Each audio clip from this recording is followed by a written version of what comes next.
না করে পাস ওই যে হুজুর বেটা মুখ দেখা নাকি আমার কথা বলেন তুই এটা বুঝিস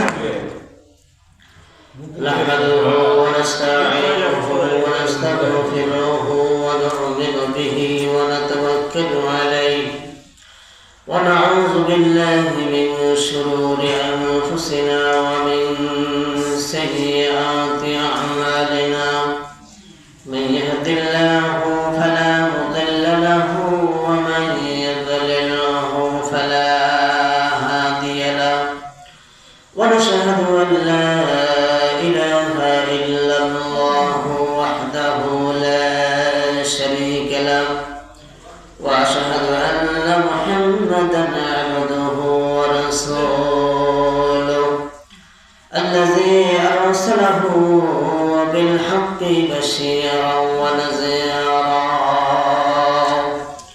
وداعيا إلى الله بإذنه وسراجا منيرا فقد قال الله تعالى في كلامه المجيد وفرقانه الحميد أعوذ بالله من الشيطان الرجيم بسم الله الرحمن الرحيم إن الإنسان لكفور مبين صدقت يا رب العالمين عن أبي هريرة رضي الله تعالى عنه قال قال رسول الله صلى الله عليه وسلم من كان يؤمن بالله واليوم الآخر فليقل خيرا أو ليصمت متفق عليه أو كما قال عليه الصلاة والسلام ঐতিহাসিক ইউনিয়ন পরিষদ জামে মসজিদের সকল ধর্মপ্রাণ মুসলমান ভাইদেরকে সশ্রদ্ধ সালাম। আসসালামু আলাইকুম ওয়া রাহমাতুল্লাহি তাআলা ওয়া বারাকাতুহু। সেই সাথে মহান রবের শুকরিয়া আদায় করি যিনি আমাদেরকে দয়া করে মেহেরবানি করে সুস্থ অবস্থায় মহান রবের ঘরে আসার তৌফিক করে দিলেন। সকলে বলি আলহামদুলিল্লাহ। বিশ্ব মানবতার মুক্তির দূত হযরত রাসূল আকরাম সাল্লাল্লাহু আলাইহি ওয়াসাল্লামের উপরে দরুদ পাঠ করি। সকলে বলি সাল্লাল্লাহু আলাইহি ওয়াসাল্লাম। আমি যে আয়াতটা তেলাওয়াত করেছি সূরাতুল যুখরুফের 15 নম্বর আয়াত। এই আয়াতের ভিতরে আল্লাহ রাব্বুল আলামিন যারা অকৃতজ্ঞদের সম্পর্কে আলোচনা করেছেন। আজকের আলোচনার বিষয়বস্তু হবে মানুষ অকৃতজ্ঞ। মানুষ কি অকৃতজ্ঞ, না শুকরিয়া করে। মানুষ কি করে? না শুকরিয়া করে। এটাকে বাংলা কি বলে? অকৃতজ্ঞ। মানুষ যে অকৃতজ্ঞ এ সম্পর্কে আল্লাহ তাআলা যা বলেছেন তাই আমরা আজকে আলোচনা করব এবং আলোচনা শুনব।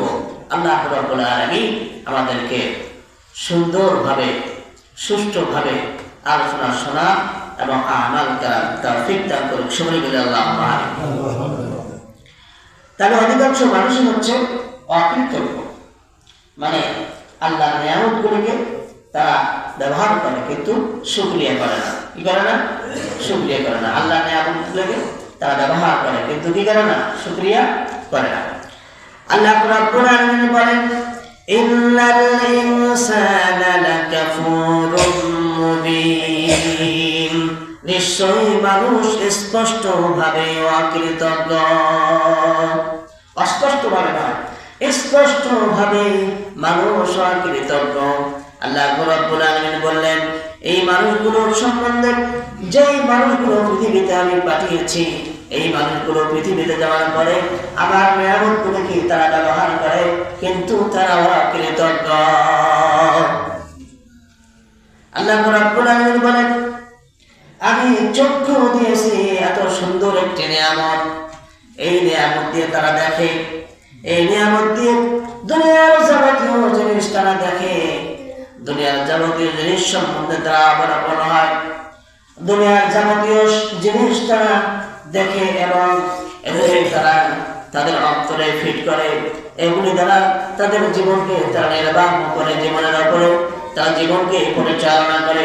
কিন্তু আমি আল্লাহ রাব্বুল আলামিন বলছি, তাদেরকে আমি যে চক্ষু দিলাম, এই চক্ষু পাওয়ার পরেও তারা কৃতজ্ঞ স্বীকার করে না। তারা কি করে না? কৃতজ্ঞ স্বীকার করে না। আল্লাহ রাব্বুল আলামিন বলেন, আমি চক্ষু দিলাম, চক্ষু দিয়ে যতগুলি ভালো কাজ আছে, এই পৃথিবীতে যতগুলি ভালো কাজ আছে, সমস্ত ভালো কাজগুলি করতে হবে। আর এই ভালো কাজগুলি যদি আমরা না করি, তাহলে আমরা অকৃতজ্ঞ হয়ে যাব, না শুকরিয়াকারী হয়ে যাব।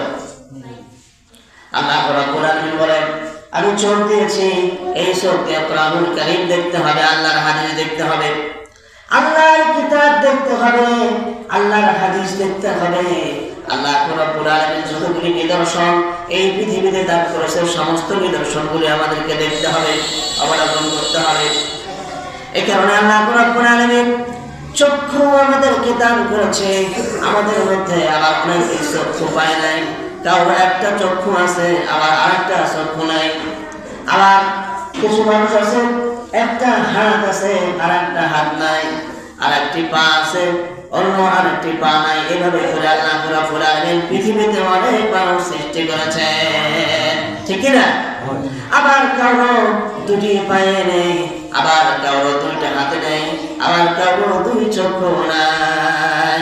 আল্লাহ রাব্বুল আলামিন কাল কিয়ামতের ময়দানে যাদের চক্ষু নাই তাদের চক্ষের ব্যবস্থা করে দেবেন, যাদের হাত নাই তাদের হাতের ব্যবস্থা করে দেবেন, যাদের পা আল্লাহ রাব্বুল আলামিন দান করেননি তাদের পায়ের ব্যবস্থা কাল কিয়ামতের ময়দানে করে দেবেন। জোরে চিৎকার করে বলেন সুবহানাল্লাহ। আল্লাহ রাব্বুল আলামিন বলেন, আমি এই নিয়ামতগুলি বান্দাদেরকে দান করেছি, আর এই নিয়ামত পাওয়ার পরেও তারা নাশুকরিয়া করে। কি করে? নাশুকরিয়া করে। আল্লাহ রাব্বুল আলামিন কেমন বলছেন, ইন্নাল ইনসানা লাকাফুরুম মুবিন, নিশ্চয়ই মানুষ স্পষ্টভাবে অকৃতজ্ঞ। কে বলেছে? আল্লাহ রাব্বুল আলামিন বলেছেন। কে বলেছে? আল্লাহ রাব্বুল আলামিন এই কথা বলেছেন। তার কারণ তিনি জানেন যে মানুষ যে অকৃতজ্ঞ, মানুষ যে নাশুকরিয়া করে, এ সম্পর্কে আমাদের চাইতে বেশি কে জানে? আল্লাহ। কে জানে বেশি? আল্লাহ। সুতরাং আমার আল্লাহ রাব্বুল আলামিন এরপরে বলছেন, আমি যে হাত তোমাদেরকে দিলাম, এই হাত দ্বারা ভালো কাজগুলি করতে হবে।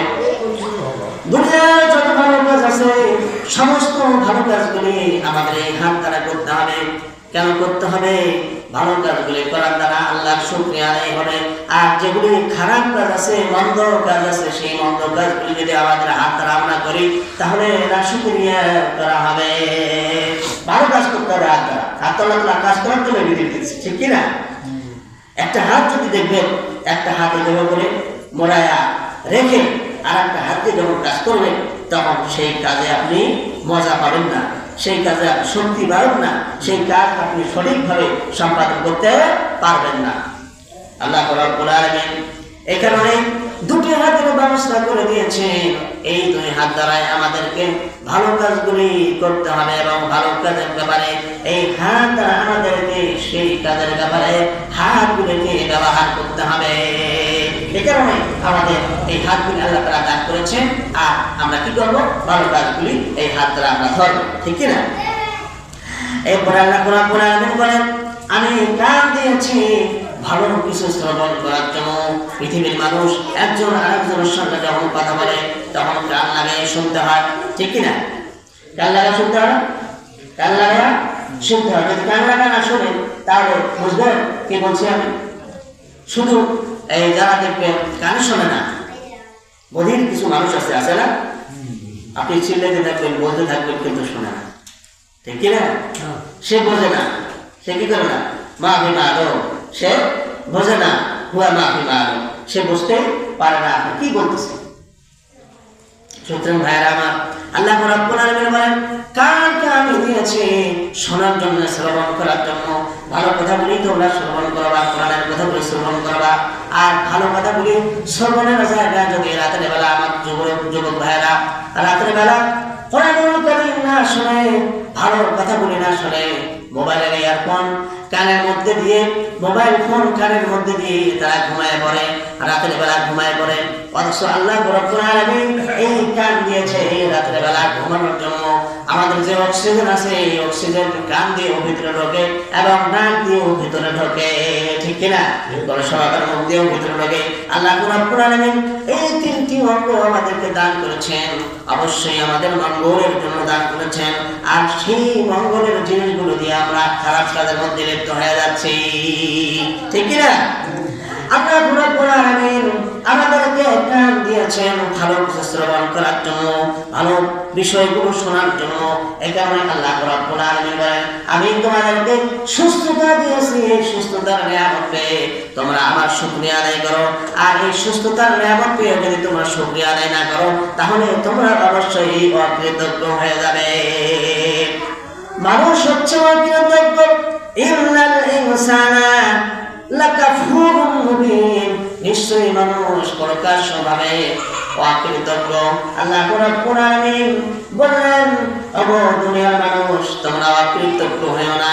আমি যে নিয়ামতগুলি তোমাদেরকে দান করেছি এই নিয়ামতের শুকরিয়া আদায় করো। আল্লাহ রাসূল সাল্লাল্লাহু আলাইহি ওয়াসাল্লামকে উপদেশ দিচ্ছেন, ওগো আল্লাহর নবী, আপনি যাই বলেন না কেন, দুনিয়ার যে মানুষগুলি আছে এক একজনকে আমি এক একভাবে তৈরি করেছি, এক একজনের মন মানসিকতা এক একভাবে আমি তৈরি করেছি। আল্লাহ রাব্বুল আলামিন রাসূল আকরাম সাল্লাল্লাহু আলাইহি ওয়াসাল্লামকে বুঝার জন্য এবং তাকে ইলম দেওয়ার জন্য আল্লাহ রাব্বুল আলামিন এই আয়াত নাযিল করলেন, ইন্নাল ইনসানা লাকাফুরুন মুবিন। তুমি যাই বলো না কেন মুহাম্মদ সাল্লাল্লাহু আলাইহি ওয়াসাল্লাম, আপনি যাই বলেন না কেন, দুনিয়ার মানুষ হচ্ছে অকৃতজ্ঞ। দুনিয়ার মানুষ কি অকৃতজ্ঞ। আপনি আখিরাত বুঝাবেন, কোরআন বুঝাবেন, আখিরাতের ভয় ভীতি তাদেরকে দেখিয়ে দিবেন, তাদেরকে বুঝিয়ে দিবেন, তারপরেও তারা অকৃতজ্ঞ হবে। আল্লাহ রাব্বুল আলামিন এরপরে বলেন, ইন্নাল ইনসানা লাযালুমুন কাফফার, নিশ্চয়ই মানুষ অতিমাত্রায় জালেম ও অকৃতজ্ঞ। জালেম এবং অকৃতজ্ঞ, জালেম এবং অকৃতজ্ঞ একটা শব্দ আল্লাহ তাআলা এখানে বেশি ব্যবহার করেছেন। লাযুলমুন, জুলমুন শব্দের অর্থ হচ্ছে অন্ধকার, জুলমুন শব্দের অর্থ হচ্ছে জুলুম, অন্যায় অবিচার। অন্যায় অবিচারটাই হলো অন্ধকার, অন্যায় অবিচারটাই অন্ধকার আল্লাহর কাছে। আল্লাহ রাব্বুল আলামিন বলেন, ইন্নাল ইনসানা লাযালুমুন কাফফার, মানুষ হচ্ছে জালেম আর মানুষ হচ্ছে অকৃতজ্ঞ। আল্লাহ রাসূল সাল্লাল্লাহু আলাইহি ওয়াসাল্লামের বাড়িতে একজন মুশরিককে থাকার জন্য রাতের বেলা দেওয়া হলো। ওই মুশরিক রাতের বেলা ঘুম যখন শেষ হয়ে গেছে, রাত যখন গভীর হয়ে গেছে, সে সেখানে সেই বিছানার মধ্যে পায়খানা করে প্রস্রাব করে সেখান থেকে সে চলে গেছে। যখন ফজরের সময় হয়ে গেল, আল্লাহর নবী যখন উঠলেন, আল্লাহর নবী ওই লোকটিকে ডাক দেওয়ার জন্য গেলেন, লোকটিকে তোলার জন্য গেলেন, ঘর থেকে বের হওয়ার জন্য বললেন। আল্লাহর নবী সেখানে ঢোকার পরে দেখলেন সেই লোকটিকে আমি শোয়াই দিয়ে গেলাম রাতের বেলা। ওই লোকটি কোথায় চলে গেল তিনি লক্ষ্য করে দেখলেন বিছানার মধ্যে পায়খানা প্রস্রাব করে সে সেখান থেকে চলে গেছে। আল্লাহ রাসূল সাল্লাল্লাহু আলাইহি ওয়াসাল্লাম এই দৃশ্য দেখলেন। দেখার পরে আল্লাহর নবী মনে করলেন, আহা, এই লোকটা রাতের বেলা কত না কষ্ট করে এখান থেকে চলে গেছে, কষ্ট যদি না হবে তাহলে এখানে কেন প্রস্রাব করলো, কেন পায়খানা করলো। এরপরে আল্লাহর নবী নিজে হাতে সেটা পরিষ্কার করে দিলেন। নিজে পরিষ্কার করে দিলে আল্লাহর নবী সেটা নিজেই ধুয়ে দিলেন। ধুয়ে দেওয়ার পরে সেটা আবার শুকায় আবার বিছানা সুন্দরভাবে সেখানে করে রাখলেন। যেন চিৎকার করে বলেন সুবহানাল্লাহ। আমার নবী আপনার নবীর উপরে কোরআনুল কারীম নাযিল হয়েছে। আল্লাহ রাব্বুল আলামিন বলেন, আল্লাহর নিয়ামতগুলি মানুষকে দিয়ে আল্লাহ রাব্বুল আলামিন পরীক্ষা করেন। কি করেন? পরীক্ষা করেন। আল্লাহর নিয়ামতগুলি মানুষকে দিয়ে আল্লাহ কি করেন? পরীক্ষা করেন। এরপরে আল্লাহ রাব্বুল আলামিন বলেন قالَ الَّذِي عِندَهُ عِلْمٌ مِّنَ الْكِتَابِ أَنَا آتِيكَ بِهِ قَبْلَ أَن يَرْتَدَّ إِلَيْكَ طَرْفُكَ। এই আয়াতের ব্যাখ্যা দিতে গেলে আমাকে পিছনে যেতে হবে। পিছনে বলতে হযরত সুলাইমান আলাইহিস সালাম একদিন সিংহাসনে বসলেন। বসার পরে তিনি হুদহুদ পাখিকে খুঁজছেন। হুদহুদ পাখিকে খুঁজছেন, কিন্তু হুদহুদ পাখিকে পাওয়া যাচ্ছে না।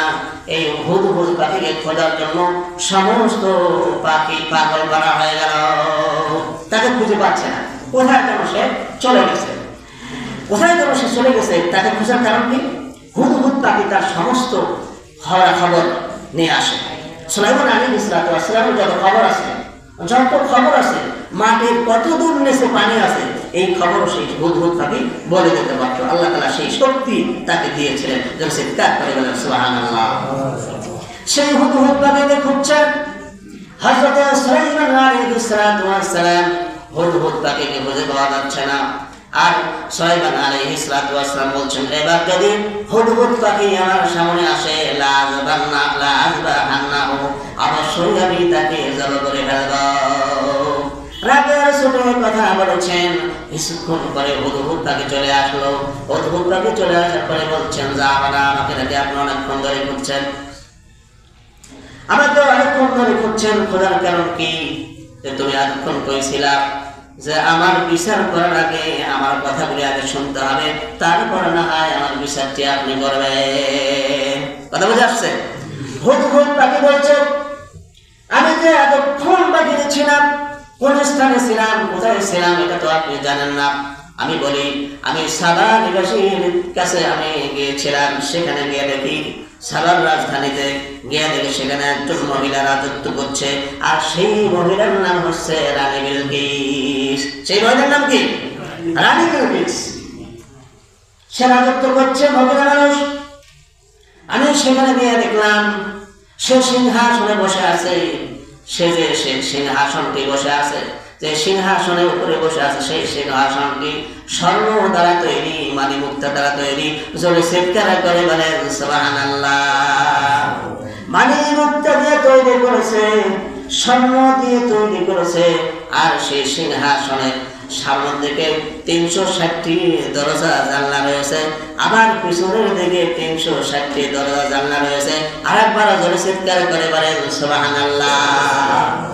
সেই সিংহাসনের ভিতরে তিনি বসে রাজত্ব করছেন। জাহাপানা, আমি এই দৃশ্য দেখে আসলাম। এরপরে কি দেখলাম? আমি দেখলাম সেখানকার মানুষ সূর্যকে তারা খোদা হিসেবে মেনে নিয়েছে। সূর্যের পূজারী, তারা সূর্যকে পূজা করে। এক আল্লাহকে ব্যতি রেখে তারা সূর্যের পূজারী হলো কেমন করে? আপনি একটু খোঁজ খবর নিয়ে দেখুন। এখন হুদহুদ পাখিকে লাযবাহান্নাহু, মা ফি আযবাহান্না, তাকে কি করবে না? করবে না। জব করা ফারা কেটে গেল। হুদহুদ পাখিকে জব করা ফারা কেটে গেল। ভালো একটা খবর দিয়ে দিলেন হযরত সুলাইমান আলাইহিস সালামকে। এখন সুলাইমান আলাইহিস সালাম চিঠি লিখলেন, এবং চিঠি লিখে বললেন, যদি সত্যি সত্যি তুমি সেই স্থানে গিয়ে থাকো, সেই রানীকে যদি তুমি দেখে থাকো, সেই সাবার রাজধানীতে যদি তুমি গিয়ে থাকো, এমিনের রাজধানীতে যদি তুমি গিয়ে থাকো, সেই মহিলাকে যদি তুমি দেখে থাকো, তাহলে অবশ্যই অবশ্যই আমার এই চিঠিখানা তুমি সেই স্থানে নিয়ে যাবা। সেই মহিলার কাছে, সেই রাজার কাছে, সেই মহিলা রাজার কাছে তোমাকে আমার এই চিঠিখানা নিয়ে যেতে হবে। চিঠির মধ্যে লেখা ছিল বিসমিল্লাহির রহমানির রহিম, এই কথাখানা লেখা ছিল। এরপরে শেষের দিকে ব্যাখ্যা হয়েছে তুমি যে অনিষ্টামিক কার্যকলাপের মধ্যে লিপ্ত আছো, তুমি আল্লাহর দিকে ফিরে আসো এবং সব কিছু ছেড়ে তুমি ইসলামের পক্ষে চলে আসো এবং আমার সঙ্গে দেখা করো। এই কথা শেষের দিকে লেখা আছে। এখন রানী বিলকিস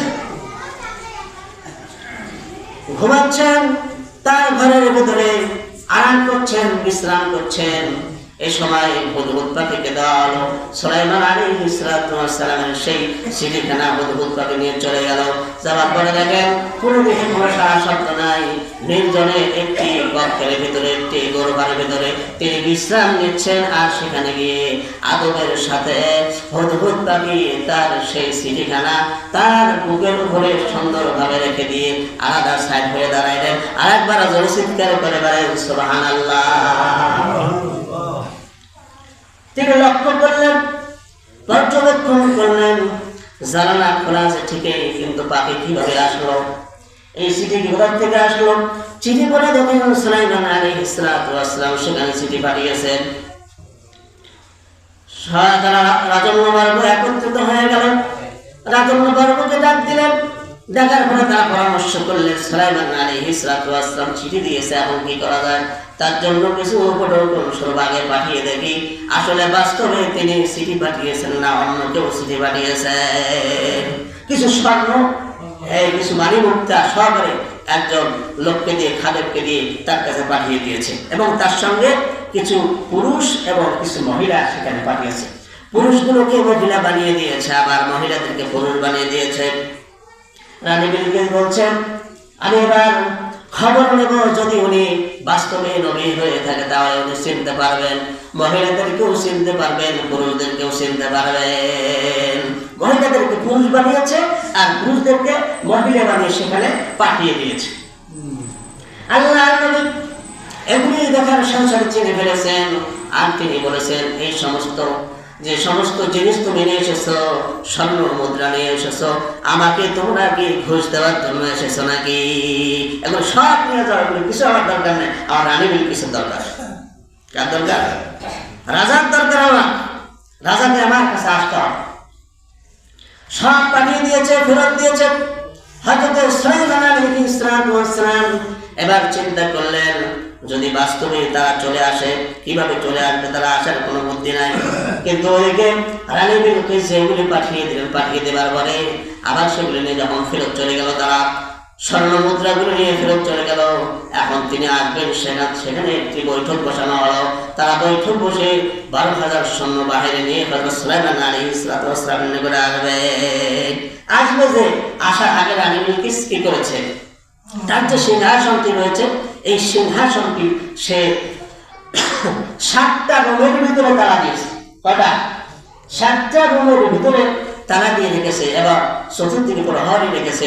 তারা যেন দেখে যতক্ষণ পর্যন্ত আমরা সুলাইমান আলাইহিস সালামের ওখান থেকে না ফিরে আসি, ততক্ষণ পর্যন্ত পাহারা দিতে হবে, যাতে করে আমার এই সিংহাসন হারিয়ে না যায়। বুঝে আসছে? এই সিংহাসন যেন হারিয়ে না যায়, পাহারাদার সে রেখে দিয়ে সেখান থেকে দল বল নিয়ে চলে আসছে। এখন এই যে আসার যে সময়টা, এই সময় লাগবে না আসতে? ধরেন 2-4-5 ঘন্টা সময় লাগবে কিনা? সময় লাগবে। সুলাইমান আলাইহিস সালাম জিনদেরকে ডাক দিলেন, দানবদেরকে ডাক দিলেন, ডাক দিয়ে বললেন, আমার সামনে কে ওই যে রানী বিলকিসের সিংহাসন ভেঙে এসে দিতে পারবে?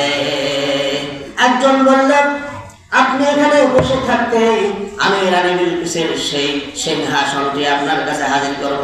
আর যার ভিতরে ইলম আছে,